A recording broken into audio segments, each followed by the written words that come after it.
शादी के बाद विदाई का समय था। नेहा अपनी माँ से मिलने के बाद अपने पिता से लिपट कर रो रही थी। वहां मौजूद सब लोगों की आंखें नम थी। नेहा ने एक घूंघट निकाला हुआ था। वह अपनी छोटी बहन के साथ सजाई गई गाड़ी के नजदीक आ गई। दूल्हा अविनाश अपने खास मित्र विकास के साथ बातें कर रहा था। विकास यार, अविनाश सबसे पहले घर पहुंचते ही होटल अमृत बाग चलकर बढ़िया खाना खाएंगे।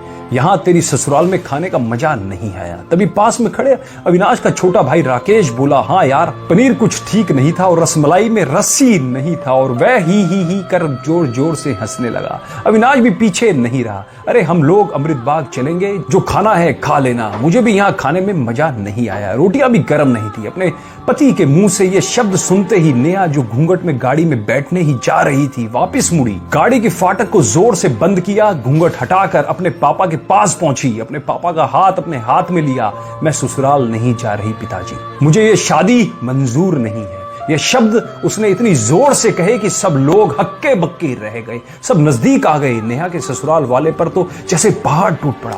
मामला क्या था, यह किसी को समझ में नहीं आ रहा था। तभी नेहा के ससुर राधे श्याम जी ने आगे बढ़कर नेहा से पूछा, लेकिन बात क्या है बहू? शादी हो गई, विदाई का समय है, अचानक अब क्या हो गया कि तुम शादी को नामंजूर कर रही हो? अविनाश की तो मानो दुनिया लुटने जा रही थी। वह भी नेहा के पास आ गया। अविनाश के दोस्त भी सब लोग जानना चाहते थे कि आखिर एन वक्त पर क्या हुआ कि दुल्हन ससुराल जाने से मना कर रही है। नेहा ने अपने पिता दयाशंकर जी का हाथ पकड़ रखा था। नेहा ने अपने ससुर से कहा, बाबूजी, मेरे माता पिता ने अपने सपनों को मारकर हम बहनों को पढ़ाया लिखाया व काबिल बनाया। आप जानते हैं एक बाप के लिए बेटी क्या मायने रखती है? आप व आपका बेटा नहीं जान सकते, क्योंकि आपकी कोई बेटी नहीं है। नेहा रोती हुई बोले जा रही थी, आप जानते हैं मेरी शादी के लिए व शादी में बारातियों की आप भगत में कोई कमी ना रह जाए, इसलिए मेरे पिताजी पिछले 1 साल से रात को 2-3 बजे तक जागकर मेरी माँ के साथ योजना बनाते थे। खाने में क्या बनेगा, रसोईया कौन होगा। पिछले 1 साल से मेरी माँ ने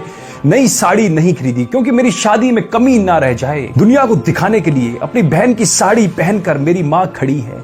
मेरे पिता की इस 150 रुपए की नई शर्ट के पीछे बनियान में 100 छेद हैं। मेरे माता पिता ने कितने सपनों को मारा होगा, ना अच्छा खाया ना अच्छा पिया, बस एक ही ख्वाहिश थी कि मेरी शादी में कोई कमी ना रह जाए। आपके पुत्र को रोटी ठंडी लगी, उनके दोस्त को पनीर में गड़बड़ लगी, व मेरे देवर को रसमलाई में रस नहीं मिला। इनका खिलखिलाकर हंसना मेरे पिता के अभिमान को ठेस पहुंचाने के समान है। नेहा हाफ रही थी। नेहा के पिता ने रोते हुए कहा, लेकिन बेटी, इतनी छोटी सी बात। नेहा ने उनकी बात बीच में काटी।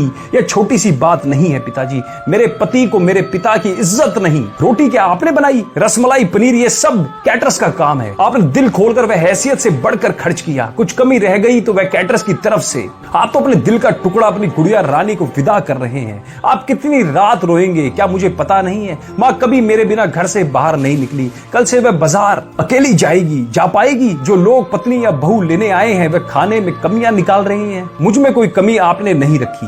ये बात इनकी समझ में नहीं आई। दयाशंकर जी ने नेहा के सर पर हाथ फिराया। अरे पगली, बात का बतंगड़ बना रही है। मुझे तुझ पर गर्व है कि तू मेरी बेटी है, लेकिन बेटा इन्हें माफ कर दे।